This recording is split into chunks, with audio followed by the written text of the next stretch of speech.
We recently gave you Bret Hart. Well, today, tonight, wherever you're watching it and whenever you're watching it, we're going to give you 10 reasons why Goldberg sucks. Welcome back to Fog Wrestling.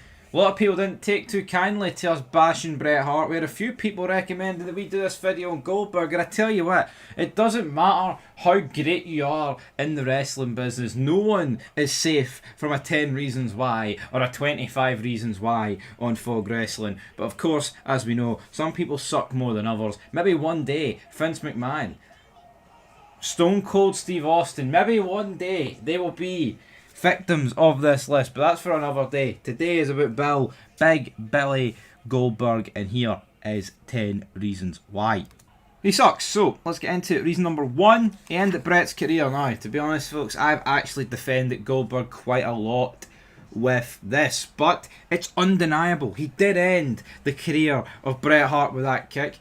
Now, am I going to sit here and pretend that he's 100% responsible? No. But he did kick him. He did give Bret a concussion. My personal opinion, it's Bret's fault as well, partially, to work through that concussion, work matches, such as a hardcore match against Terry Funk, right? But end of the day, Bill kicked him in the head. Accidental, but he still has a part to play in ending Bret Hart's career. But I've spent too much talking about it the last couple of days, so you know what? Apologies, but I'm not going to spend another 5 minutes talking about it. Reason number two: his 2003 title reign. Of course, SummerSlam 2003. People thought, right, that's when Big Bill, he's going to go over Triple H. No. Evolution get involved, batter him, leave him in a bloody pulp, and Triple H defeats Goldberg. For me, I had no real issue with it. Well, I have no real issue with it in the sense of I don't believe it buried Goldberg. A lot of people did believe it buried Goldberg, and for me, it didn't bury Goldberg. You want to know why it didn't bury Goldberg? Because it was like a 4-on-1 beatdown, man, with a sledgehammer, and they left him bloody. It's not like Triple H beat him clean with a pedigree. Some people need to wake up and smell the coffee. But obviously after that, Unforgiven 2003, Enemy by 7 does Big Bill defeated Triple H. He did. His title reign doesn't last overly long. You know, match against Triple H Survivor Series, a few other matches here and there. Belt not being defended, belt being defended. Till eventually he would lose it at Armageddon 2003 in a triple threat match against Kane and Triple H. Triple H would win the title back. And that was pretty much it for Goldberg in WWE in terms of a world title reign in the 2000s. Obviously, later years would happen. And maybe we'll get to them later on. Reason number three, he walked out in 2004. Obviously, Brock Lesnar versus Goldberg. What a massive match that was billed as 2004. Austin, special guest referee.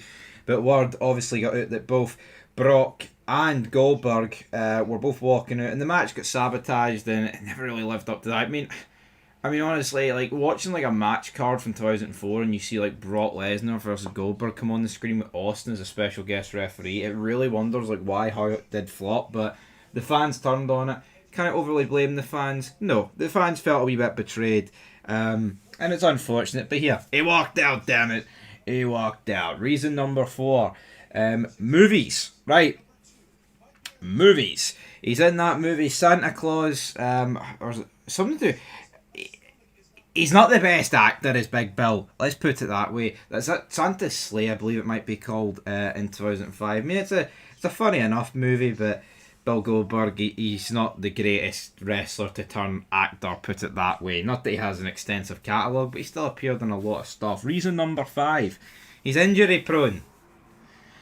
To the other guy, yes, I mean, this guy's injured quite a few people in his career. He isn't the greatest person to rely on. You know, Bret, Charles Robinson recently almost dropped Undertaker on his head, almost dropped Bray Wyatt on his head. Well, I say almost. I mean, I'm pretty sure he did drop them both on their head, and you know they were able to continue the match. Well, I say continue the match, like the match ended not long after it. But for the most part, he has hurt quite a few opponents. But then again, I mean, honestly, if we were just looking at WWE, I mean, who's hurt the most opponents in the history?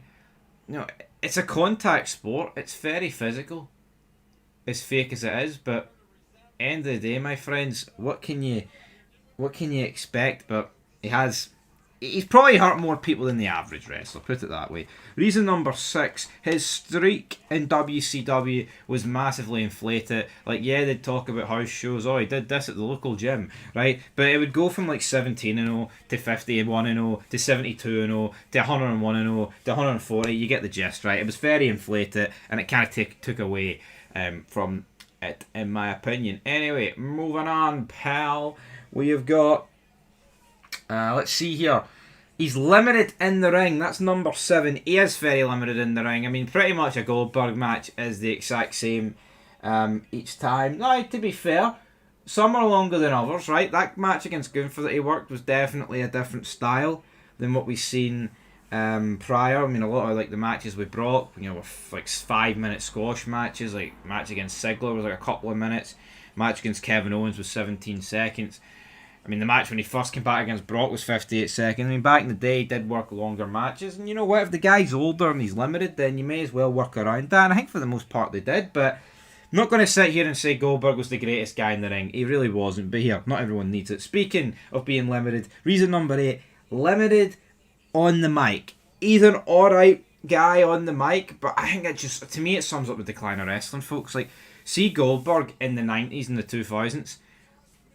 He, in my opinion, he almost stuck out like a sore thumb about how much worse he was than like guys around his level in the main event scene. But seeing 2025, it's a fucking blessing having Goldberg there and actually hearing him cut promos, because that just shows you the decline in wrestling. Reason number 9, he wasted a lot of years not wrestling. You know, where do you want to start? Like 2001 right up to 2003. Obviously, they had the Time Warner contract, but again, he didn't wrestle. Moving on to 2004. From 2004 to 2016, not like he went to TNA. No, he didn't do any of that. Did he work a match in Japan? I'll be honest, I've not done my research, but who cares about Japan, folks? To me, that's no wrestling. And yeah, 12 years for a match in WWE, and it's like Goldberg came back in 2016. What age was he? 49. Goldberg was like 49. I mean, even if Goldberg came back in like 2008, 2010, you're looking at a guy that's like, what? Just about 40? Just over 40? Different ballgame. Different ballgame, man. Goldberg... I'm surprised Goldberg didn't go to TNA, because TNA was a very, it was a lighter schedule in WWE. I think there's a lot of people that probably looking back will probably wonder, why didn't they go to TNA when TNA was much... I mean, obviously TNA now is dead, but a lot of guys who WCW went, and I think Bill would have fit it right in. And our final reason, the end of his career, it's not really done to him, but by God, I mean, we're going to give you a retirement match, Goldberg, against Gunther. They just dropped the ball, everything about it, man. Announcing it back in January, then giving you a 3-week build to Gunther. The promos, the build, the slack of story, the match was alright, but then the cutting the speech off was unforgivable, man. And that sums up NBC. But anyway, guys, that's 10 reasons why Goldberg sucks. Do you agree? Who's better, Bill Goldberg or Bret Hart? Leave it down below. But until next time, peace.